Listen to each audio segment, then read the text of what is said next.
Melody and the Friend. A fan fiction series. Melody gets a text from an unknown number. She doesn't like to open texts or answer calls from blocked or unknown numbers. Since the first line of this text says, "It's a sad day," without thought, Melody opened the message. Why would the day be a sad day? Melody's curiosity overtook her normality. It continues, "When your family is locked up without just cause. I need you to help me get my family out. Go inside the police station and set him free. Get him to an agreed upon location and I will wire you the funds for your service. Do you accept?" Melody was given the option to select yes or no. Melody ponders on her response. What else can she do today? Is there money to be made by completing this assignment? She is a busybody and didn't have anything to do at the moment, so she selects yes. The message disappeared and a location appeared on her phone. The location of the holding cell said occupant is located. Melody calls a friend, Uncle Dot. Not her uncle. That is his street name. Melody doesn't know his government name, but that doesn't matter to her. He is efficient at what he does and probably the only one available to help with this breakout mission. What is it, Harmony? He answers. It's Melody and I have a job for you. She came back. We need to get a friend out of jail. I thought you and your friends were good and never got caught. He said. Not my friend. A friend. I will tell you more when we meet. Melody hangs up, then texts him the location to her business. Melody needed to leave her office. She stopped by the receptionist desk. I am expecting a client. Send him to my office when he arrives. Yes, ma'am. He replies, then continues working on his assigned project. Melody goes to her garage to select which vehicle would be best suited for the mission. She hops onto her Batty to take a quick ride to the gun store around the corner. She needed to stock up on body armor and bullets. Welcome to Motley's. Hey George, Melody replies. Coming in for a resupply. You know it.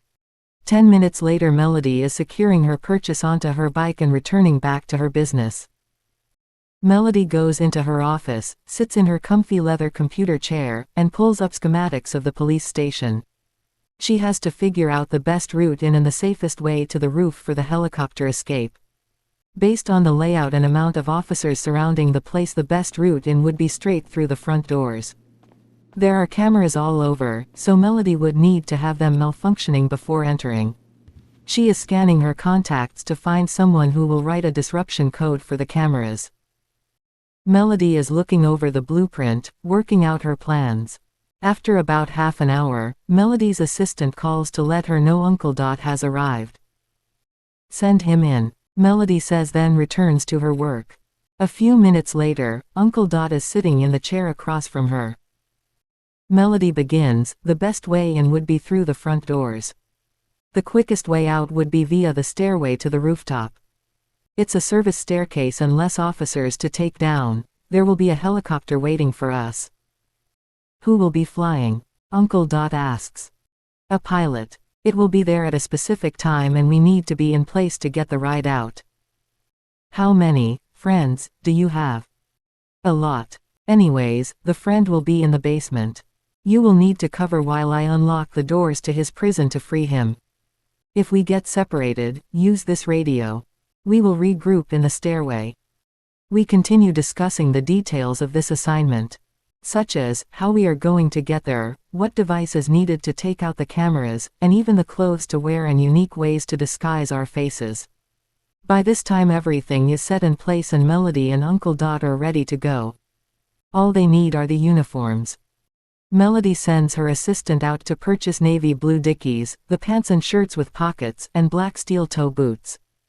The plan is to arrive wearing hats, shades and navy blue Dickies adorned with gold shields and tackle belts. At least when they walk into the station they will not stand out. Melody's assistant comes back and Uncle Dot and Melody get changed. He stuffs his bright white hair into a red cap, while Melody covers her with a black one.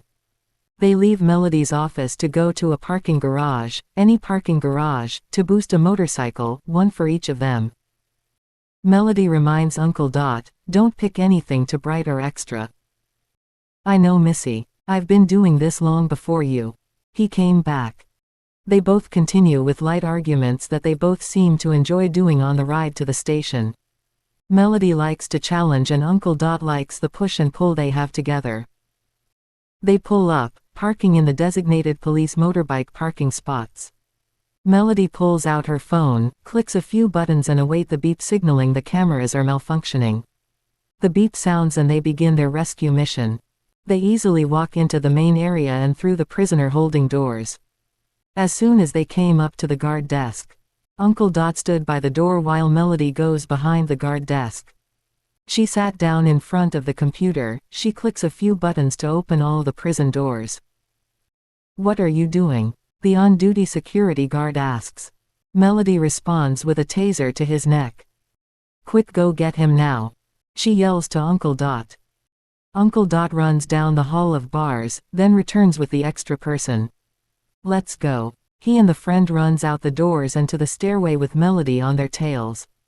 A few minutes later an alarm is ringing and all lights are flashing red. Melody, Uncle Dot and the friend continue their rise to the rooftop. They hop on the helicopter that is waiting, ready to take off. That was a rush, Melody says, panting and holding her chest. It's not over, Uncle Dot says, pointing at the helicopters following. Just as he brings his head back inside, bullets begin to whiz past. I need cover fire, the pilot screams as he maneuvers, dodging bullets. We got this. Melody settles herself, picks up one of the machine guns inside and begin firing. She isn't hitting much, but the firing causes the pursuit to cease. They drop the friend off at the designated location and hop in a car to return to Melody's office. The deed is done, money receive. Good pay for easy work.